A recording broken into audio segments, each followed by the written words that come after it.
Federal government places 7-year suspension on the establishment of new tertiary institutions across the country. Today, we're focusing on Diaspora NIN enrollment, the challenges, the opportunities, and the progress made so far. Joining us tonight is Dr. Alvan Ikoku, Director of Strategy and Program Office at NIMC, to share insights on what's working, what's not, and what lies ahead. So whether you're a Nigerian in diaspora seeking clarity or a policy enthusiast tracking national development, this conversation is one you won't want to miss. Welcome to Politics Tonight, everyone. I am Olajumoke Olatunji. Thank you for staying with us. Now let's begin with some political developments. The federal government has announced a 7-year suspension on the establishment of new federal universities, polytechnics and colleges of education across the country. Minister of Education Tuji Alausa briefed journalists after today's Federal Executive Council meeting, presided over by President Bola Tinubu. He mentioned that the moratorium is aimed at halting duplication and waste while consolidating resources to upgrade existing facilities and manpower. During the meeting, the council observed a 1-minute silence in honor of former Minister of Agriculture and Rural Development, Audu, who died on Saturday at the age of 78. The late Chief Audu Innocent Ogbo was a distinguished patriot who leaves behind a legacy of integrity, exemplary service, and unwavering commitment to national development.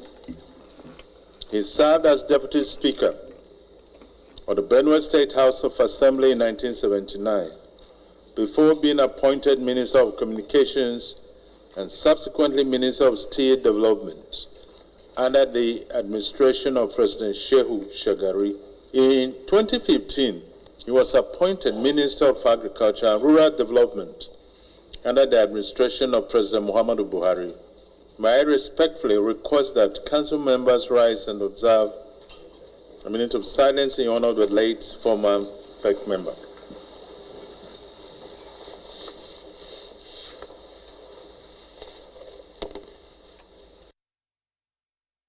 May his soul rest in perfect peace. Now let's go to a short break, and when we return, we'll begin tonight's conversation. Please stay with us.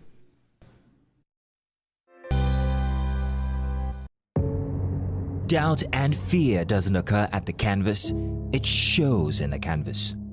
It shows the conation of raw earthen material slabbed, stroked and molded at a pace provided by the doubt and fear. Every move way in the struggle of one to the other, merging the past to the present, brushstrokes of colors seen but not known. For when the wailing stops, the pieces settle down in abject beauty erected for a century of a century. Speaking, advocating, protesting as the arts are meant to be.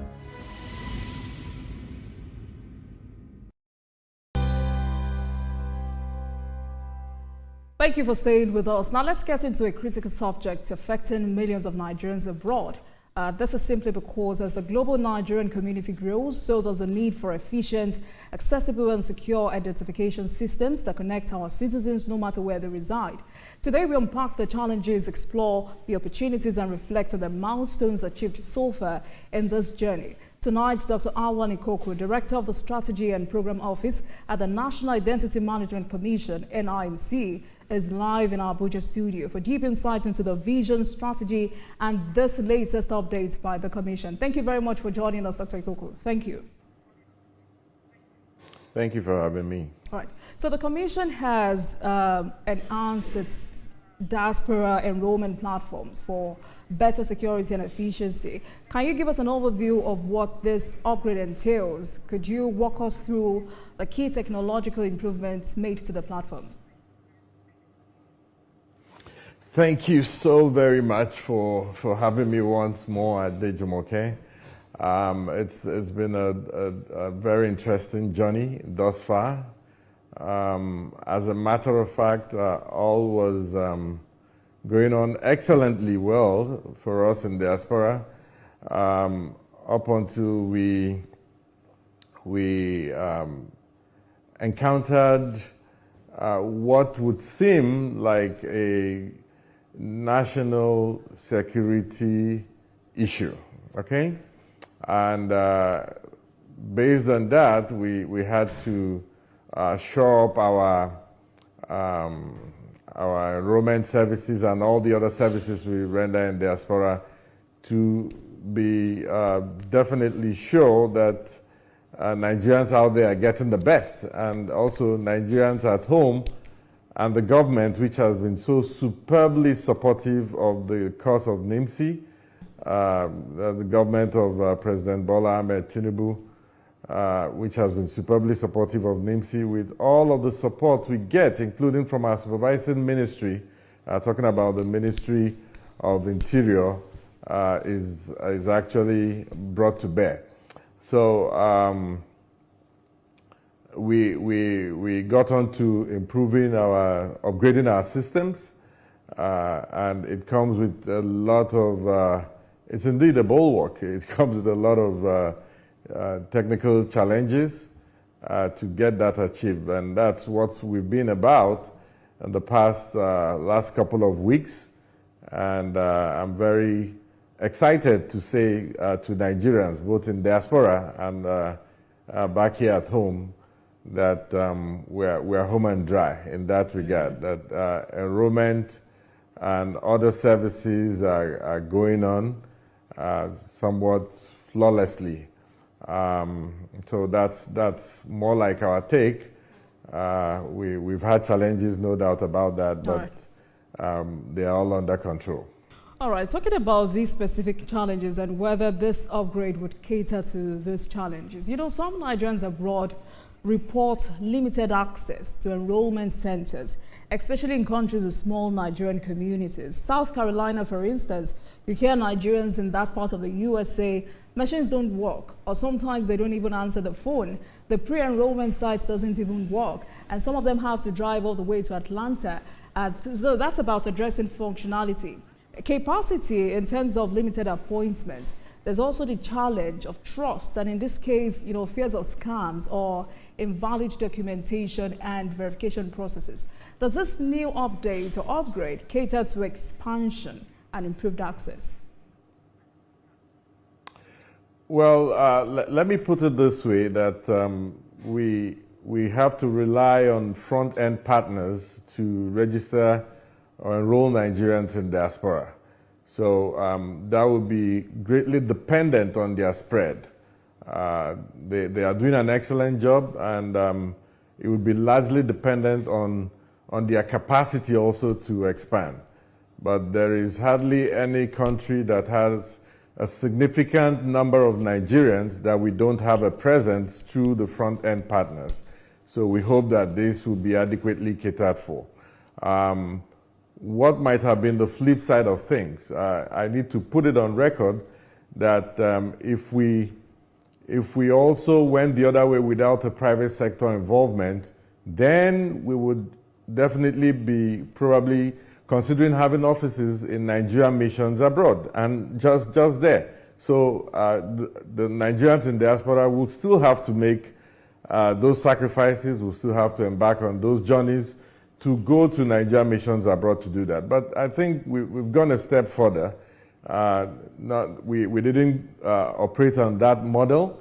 The model we're operating is via the front-end partners at the moment, and they have the spread, they have the capacity to embark on data capture, and they have licenses to do so in the countries of that they are domiciled in. Even if they don't, they probably get into technical collaborations with technical partners out there who are very duly licensed to capture or enroll people. So with that, I don't think the issue is so much about the spread.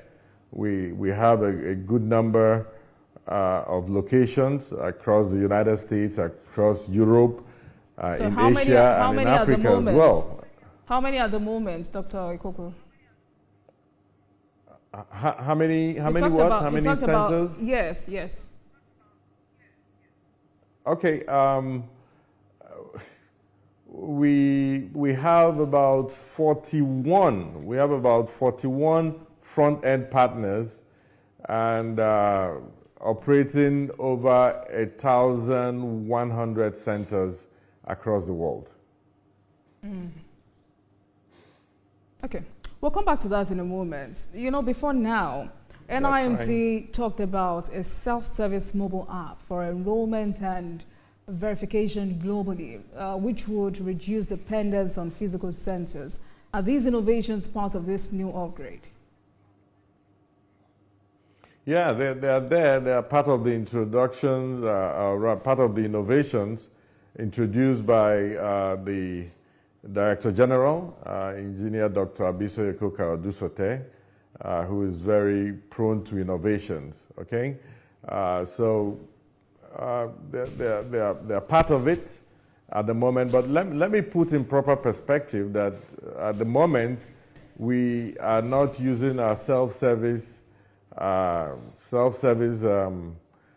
services to do enrollment. We're not for that yet, but we can use it for modification, because an individual who needs to enroll for the first time with NIMC, first and only time hopefully with NIMC, would need to present physically, because your biometric needs to be captured. Your biometrics need to be captured, and so it's not something you have to do in absentia. Okay. And so, but people still try to run the system, make those funny attempts. Of course, we're very vigilant. Our technology is top notch, and they can't even get through with that. So the self-service is basically at the moment restricted to modification and not for enrollment, first-time enrollment purposes. All right. Perhaps we may come back to that if time permits us, but is diaspora enrollment financially sustainable, given the operational cost outside Nigeria? And I'm asking because of two major factors.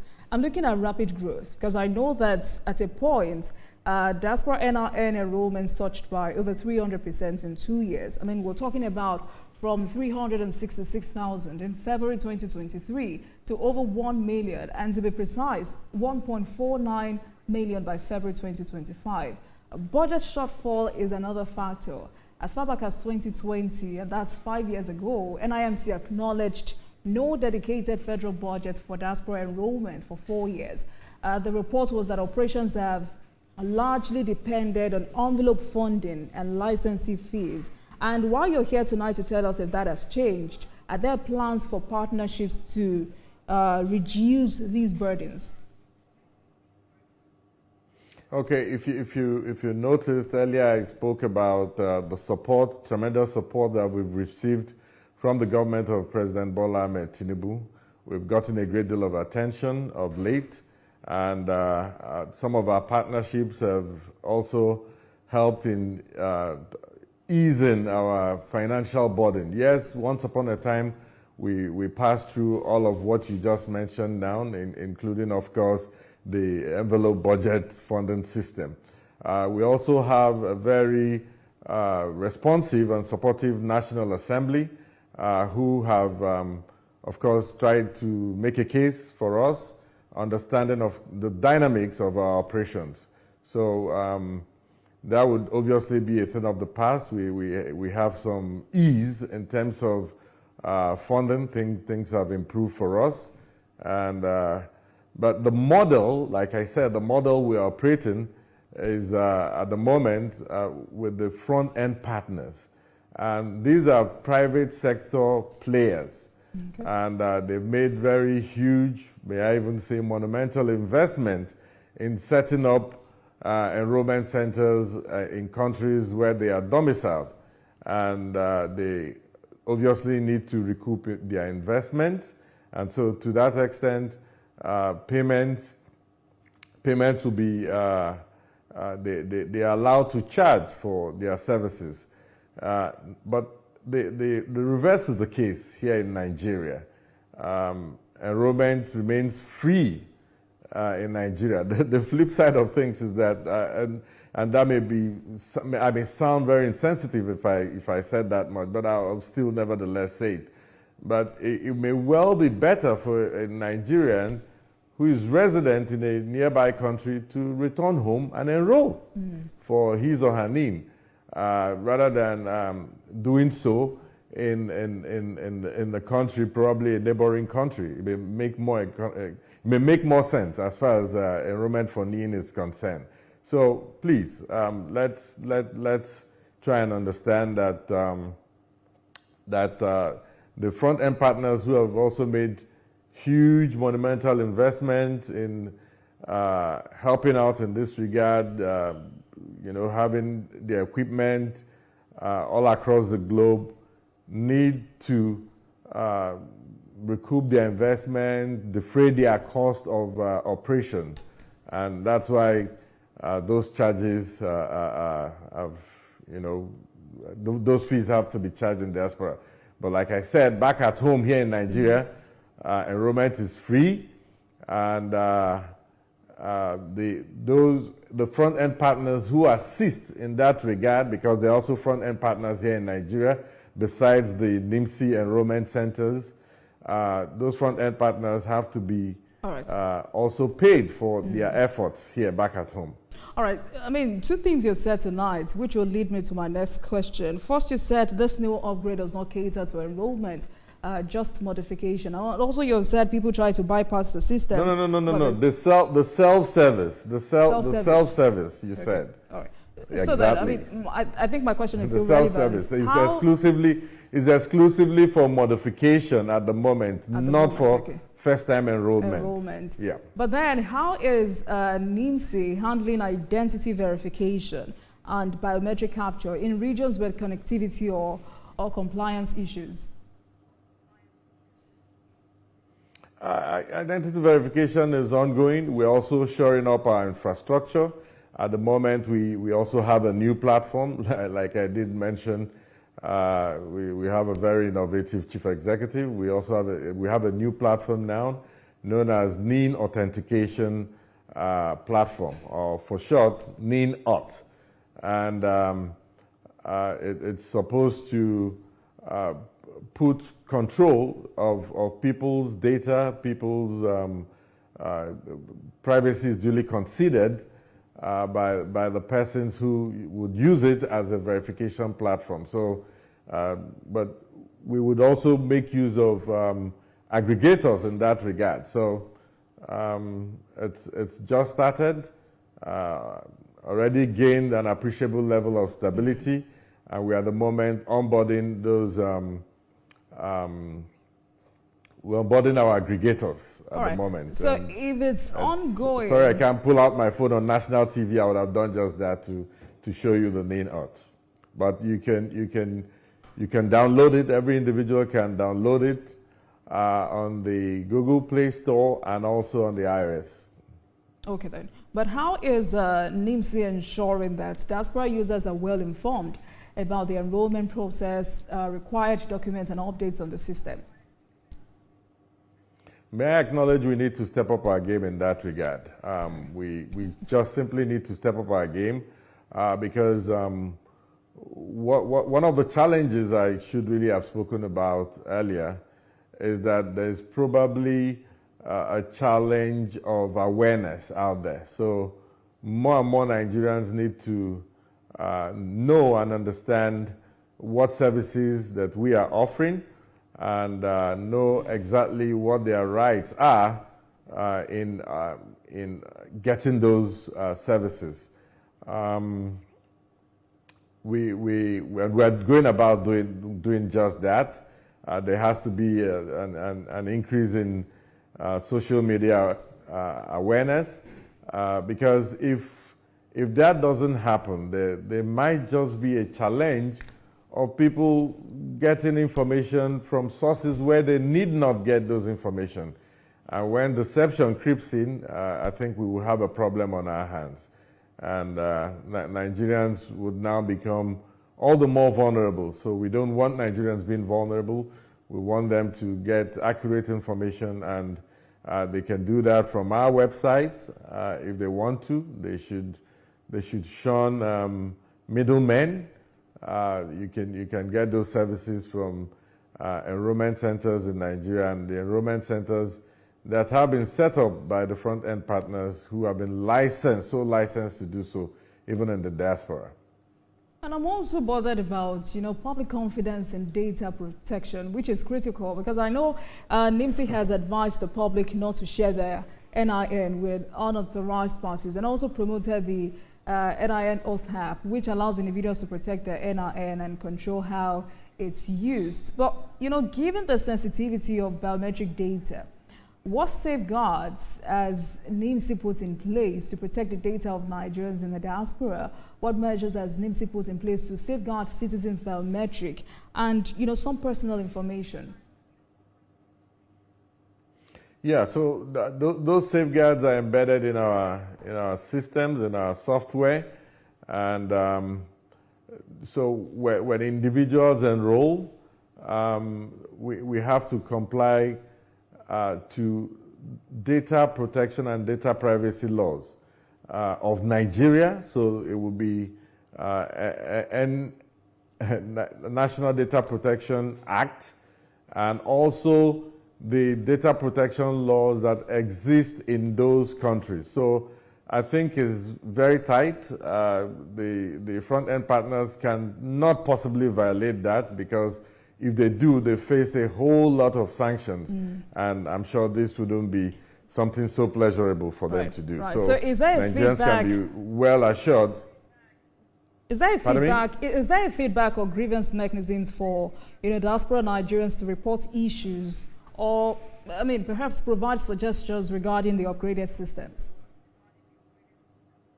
Yeah, we have a grievance redress mechanism in place, and they can actually call in to our numbers, which or simply reach out to the customer service, which is domiciled here at home, right. but is that an email nevertheless address? Operates on a 24 hours basis. Yes, NIMC customer service at, or rather customer service at nimc.gov.ng. Right. You may have to repeat that before we end this show, but I was wondering how this upgrade would affect the turnaround time from registration to issuance of NINs abroad. Well, because of time, what message do you have for Nigerians in the diaspora who may still be hesitant or face difficulties in enrolling for NIN? What is your message to Nigerians in the diaspora who are yet to register due to distance, frustration, or lack of trust in the process? Well, if they need to get an NIN, like surely they should need to at some point if they require services, especially government services back at home. Then they need to make provision to go get their NIN in designated centers. As much as possible, there is a spread, even for countries that are quite big in terms of landmass. We have an enrollment, or rather front-end partners who have the spread, okay? In a country like United States, there are countless, United States and Canada, in North America, there are countless number of, a goodly number rather, of enrollment centers set up by front-end partners. And so Nigerians can take advantage of that. They can book the appointment before they go to these centers and get service. So succor has come. They may have gone at a time that they did not know that our operations were slightly challenged because of the upgrade that we're carrying on. But that is certainly over. We've resumed operations fully, and they can enjoy the services and the attendant safety, safety of data, safety in terms of privacy that comes with getting a NIN, so that they can eventually get government services here in Nigeria. All right then, but you may have to repeat that email or website where diaspora Nigerians can report issues or provide suggestions regarding this upgrade. Okay, customer service at nimc.gov.ng. All right then, that's it on diaspora NIN enrollment. Tonight it was important to talk about the challenges, progress, and the promise ahead as efforts continue to improve access and efficiency. The milestones so far show that inclusion is possible. So let me say a very big thank you to you, Dr. Alva Nikoku, Director, Strategy and Program Office, Thank you for having NINC. me. Thank you so much for your time with us on the program. Thank you, and well done. Thank you, I appreciate it. Thank you. Right. Thank you. That marks the end of today's episode of Politics Tonight. Thank you so much for watching. But before we go, let's tell you that the views and reactions of our resource persons are theirs and have no connection with TVC News. Meanwhile, you can watch the repeat broadcast of this episode at 12:30 a.m. Get in touch with us on our social media handles, Facebook, Instagram, and X at TVC News NG and at Olajumoke using the hashtag Politics Tonight. We're also on YouTube at youtube.com/TVC News NG. I am Olajumoke Olatunji. Good night, everyone.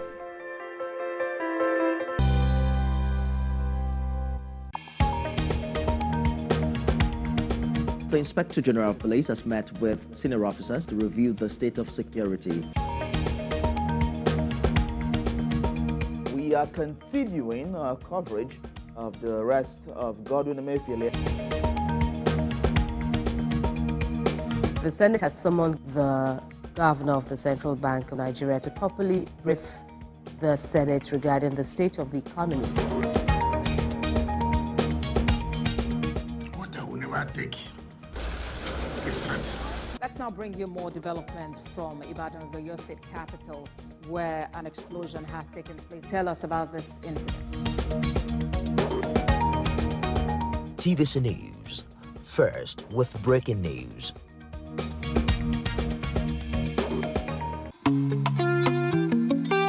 Get ready to step into the heartbeat of your city like never before. Welcome to Events Diary, where every moment is a celebration. From the electric energy of Owambe extravaganza, to the richness of our culture, to the sophistication of corporate gatherings, Events Diary is your VIP pass to the hottest gatherings in Nigeria. And guess what? I'll be your guide, your style icon. Each week, join me as I transform from traditional chic to corporate sleek. Whether it's a birthday bash or a high-profile gala, you won't just see it, you'll feel like you're right there with me.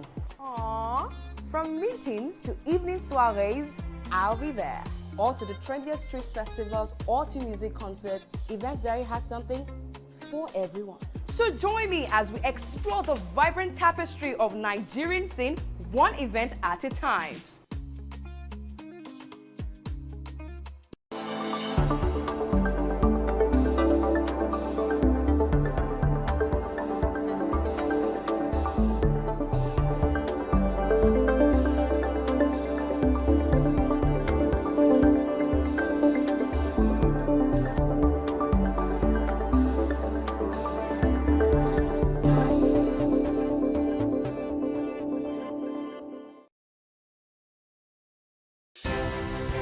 At TVC News, wherever the big news story is happening, we're geared up to break it.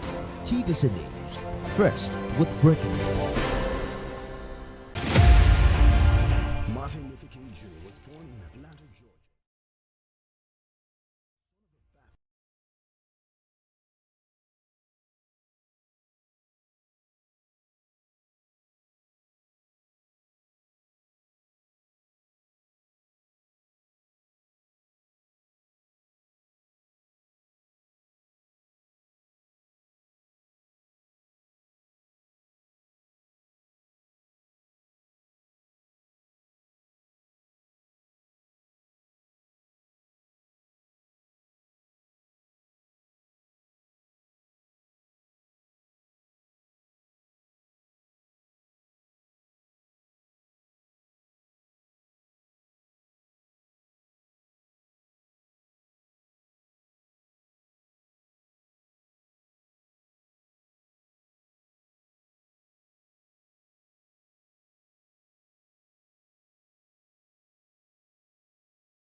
Are you ready for another tech exploration? Then welcome to Technify, your gateway to tomorrow's technology today. I am Dakbo Aruwa Joy, the Technify, and you're about to embark on an electrifying journey through the realms of digital innovation. Strap in, because today's episode will transport you into an extraordinary world of augmented and virtual reality. We're not just talking about fancy headsets and gaming. We're diving